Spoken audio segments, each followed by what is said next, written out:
Elon মাস্কৰ গ্ৰোকৰ মতে দেশৰ 1 নম্বৰ ভ্ৰষ্টাচাৰী মুখ্যমন্ত্ৰীজন হৈছে হিমন্ত বিশ্ব শৰ্মা। মাস্কৰ বিৰুদ্ধে গোচৰ তৰিবলৈ সাহস হ'বনে হিমন্ত বিশ্ব শৰ্মাৰ? অসমত চলি আছে অঘোষিত জৰুৰীকালীন অৱস্থা। অসমত গণতন্ত্ৰৰ ডিঙি মুচৰি পেলোৱা হৈছে। অসমৰ মুখ্যমন্ত্ৰী হিমন্ত বিশ্ব শৰ্মাৰ দুৰ্নীতিৰ বিষয়ে লিখিলে তেওঁৰ বিৰুদ্ধে গোচৰ ৰুজু কৰি এৰেষ্ট কৰা হয়। অসমত এতিয়া অঘোষিত জৰুৰীকালীন অৱস্থা চলিছে।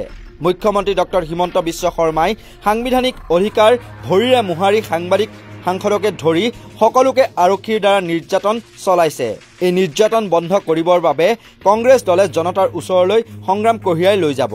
নিখিল ভাৰত কংগ্ৰেছৰ অসমৰ দায়িত্বত থকা সম্পাদক মনোজ চৌহানে গুৱাহাটীৰ ৰাজীৱ ভৱনত এক সংবাদমেলত এইদৰে কয়। কংগ্ৰেছ নেতা চৌহানে কয় যে হিমন্ত বিশ্ব শৰ্মাই সকলো পক্ষৰ ওপৰত এতিয়া হেঁচা প্ৰয়োগ কৰা আৰম্ভ কৰিছে। ক্ষমতাৰ ৰাগিত মুখ্যমন্ত্ৰীজনে মানুহৰ মৌলিক অধিকাৰ খৰ্ব কৰিছে। তেওঁ যিমানে হেঁচা প্ৰয়োগ কৰিব তাৰ ওলোটা প্ৰতিক্ৰিয়াই হ'ব আৰু 2026 চনত অসমৰ ৰাইজে হিমন্ত বিশ্ব শৰ্মাৰ নেতৃত্বৰ চৰকাৰ উফৰাই দিব।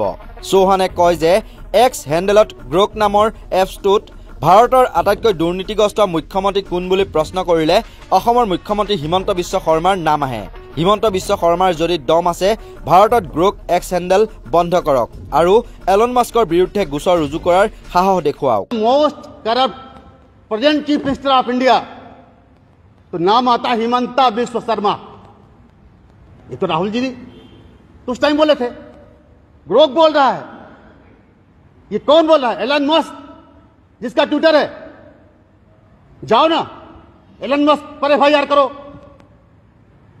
ग्रोक पर एफआईआर करो, ट्विटर पे एफआईआर करो, इंडिया में ट्विटर बैन कर दो। असम के मुख्यमंत्री हिमंत बिस्व शर्मा जी के खिलाफ, उनकी सरकार के खिलाफ कोई भी व्यक्ति, केवल पॉलिटिकल पार्टीज नहीं, पॉलिटिकल पार्टीज के लीडर्स वर्कर्स नहीं, कोई भी व्यक्ति, इवन मीडिया भी कुछ भी उनके करप्शन के खिलाफ, उनके सिंडिकेट राज के खिलाफ बोलता है या लिखता है तो या तो उसके साथ हिंसा होती है या उस पर मुकदमे होते हैं या उसको जेल में ठूस दिया जाता है। চৌহানে কয় দুৰ্নীতি আৰু ভ্ৰষ্টাচাৰত নিমজ্জিত হিমন্ত বিশ্ব শৰ্মাই গণতান্ত্ৰিক প্ৰক্ৰিয়াবোৰক ভয় কৰে। অসম বিধানসভাৰ বিজেপিৰ এজন বিধায়কে বিৰোধী বিধায়কক আক্ৰমণ কৰিবলৈ খেদি যোৱাৰ পিছতো বিজেপিৰ বিধায়কৰ বিৰুদ্ধে কোনো ব্যৱস্থা গ্ৰহণ কৰা নাছিল।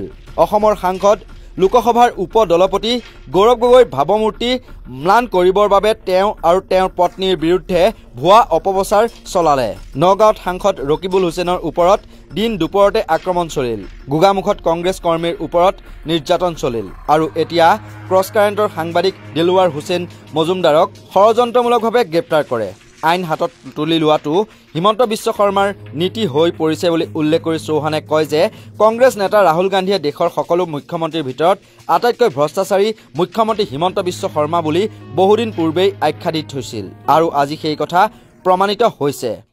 हमारे आदरणीय नेता राहुल जी ने भारत जोड़ो यात्रा के दौरान एक बात कही थी कि इस देश का सबसे भ्रष्ट मुख्यमंत्री हिमंत बिस्व शर्मा है। চৌহানে লগতে কয় যে দেশৰ সংবিধান সলনি কৰিবলৈ বিজেপিয়ে ষড়যন্ত্ৰ কৰি লোকসভাত 400খন আসন লাভ কৰাৰ যি পৰিকল্পনা কৰিছিল সেয়া জনতাৰ নেতা ৰাহুল গান্ধীৰ ভাৰত জোড়ো ন্যায় যাত্ৰাৰ পিছত সম্ভৱ হৈ নুঠিল আৰু প্ৰধানমন্ত্ৰীৰ দায়িত্ব লৈ নৰেন্দ্ৰ মোদীয়ে সংবিধান শিৰত ল'বলগীয়া পৰিস্থিতি হ'ল। কংগ্ৰেছ নেতাজনে মুখ্যমন্ত্ৰী হিমন্ত বিশ্ব শৰ্মাৰ কেলেংকাৰীৰ সকলো তথ্য লৈ ৰাইজৰ ওচৰলৈ যাব বুলি উল্লেখ কৰি কয় যে অপৰাধৰ তথ্য লুকুৱাবৰ বাবে এইখন চৰকাৰে থানাসমূহত গোচৰ ৰুজু কৰাৰ ক্ষেত্ৰতো বাধ্যবাধকতা সৃষ্টি কৰিছে। বহু আৰক্ষী থানাই গোচৰ ৰুজু নকৰাৰ অভিযোগ আছে। তৎসত্ত্বেও NCRBৰ তথ্যত অসমৰ মহিলাৰ ওপৰত চলা নিৰ্যাতন দেশৰ ভিতৰত অন্যতম বুলি তেওঁ উল্লেখ কৰে।